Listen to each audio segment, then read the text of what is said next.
Hi everybody, it's Thursday. We are back on the floor of the New York Stock Exchange with Jim Cramer to talk about the markets. All right, Jim, what a volatile week. What's your take? Yeah, I mean, everyone, I want people to read my Real Money piece about Micron because it pretty much defines, we're in a hot money moment. And I can't wait for the quarter end, but people have to understand what they own. And I think that what happened is during the complacent period, it really didn't matter. You didn't need to know what you owned. Now you have to know.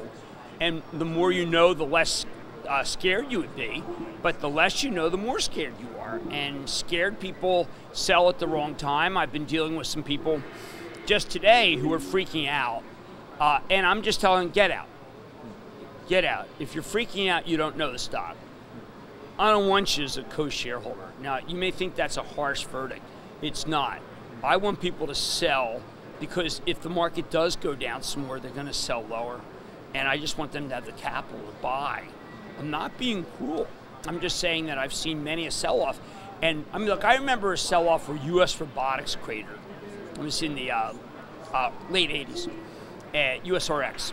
And the people who were in USRX had no idea what U.S. robotics did. And I remember saying to myself, okay, that's the last time I'm going to own a stock that's just a pure momentum stock without thinking about the holders. And without exception, the FANG holders are terrible. The Cloud King holders are terrible. The high-growth semiconductor holders are terrible because they don't know what they own. So my advice to you is if you don't know what you own, either do some research and find out, or please get out.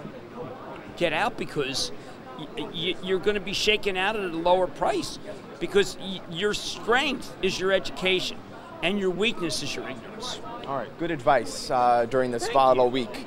Jim, you were knee-deep in healthcare topics yesterday at the CNBC Healthcare Conference. You interviewed the CEO of UnitedHealth. He sees technology bringing down healthcare costs. Yeah, and he was very bullish on that, and I regret that I didn't ask him a little more about some of these more scientific things he's doing about outcomes.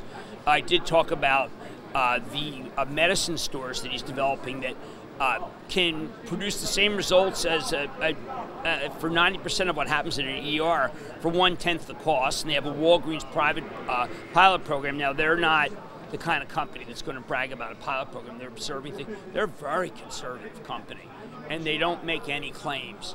And yet, I felt like we should just go buy it for tell club members that we really, really like it. So it was very informative story.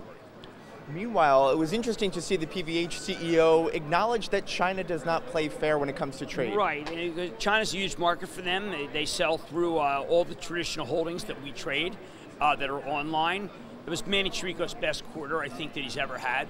Double-digit overseas, double-digit here for close. Tommy Hilfiger, amazingly strong. Calvin Klein, incredibly strong. And Manny used a lot of money to buy up all the Calvin Klein licenses that he could. That was dead right.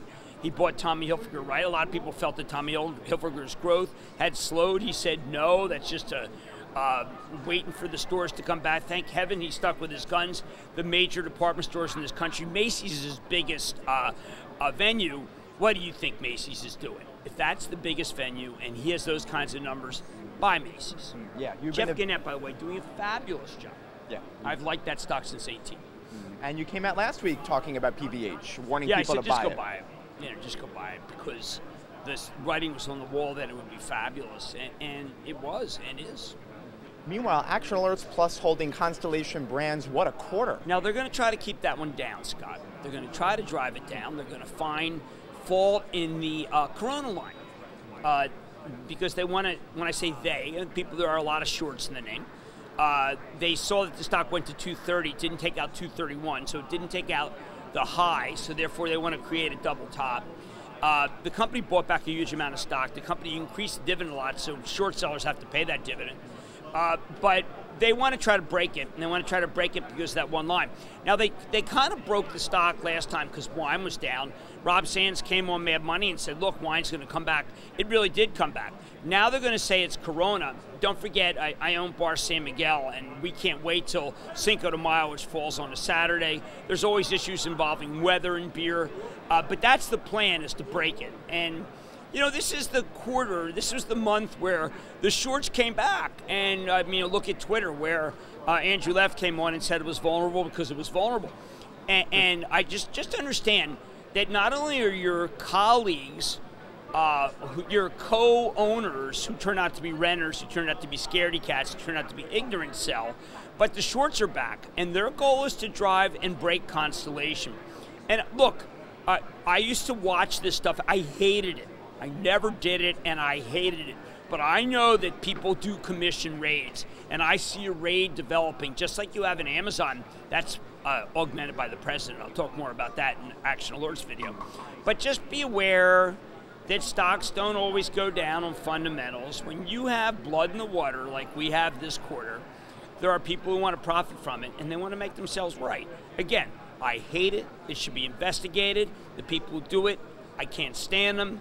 They don't belong in this business. They should be going after with the full extent of the law, but they do it. Slightly different, though, from pajama traders, or maybe not. No, very different. Very different. No, pajama traders are just ignorant.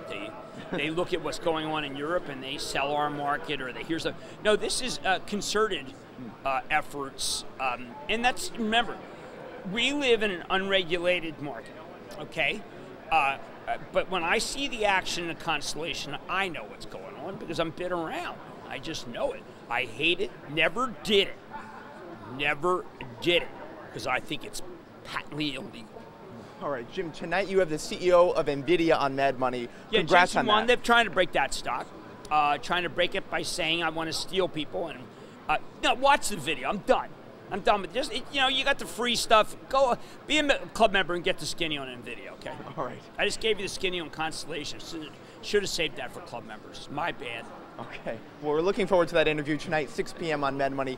Jim Cramer, as you mentioned, will continue talking about stocks on ActionAlertsPlus.com.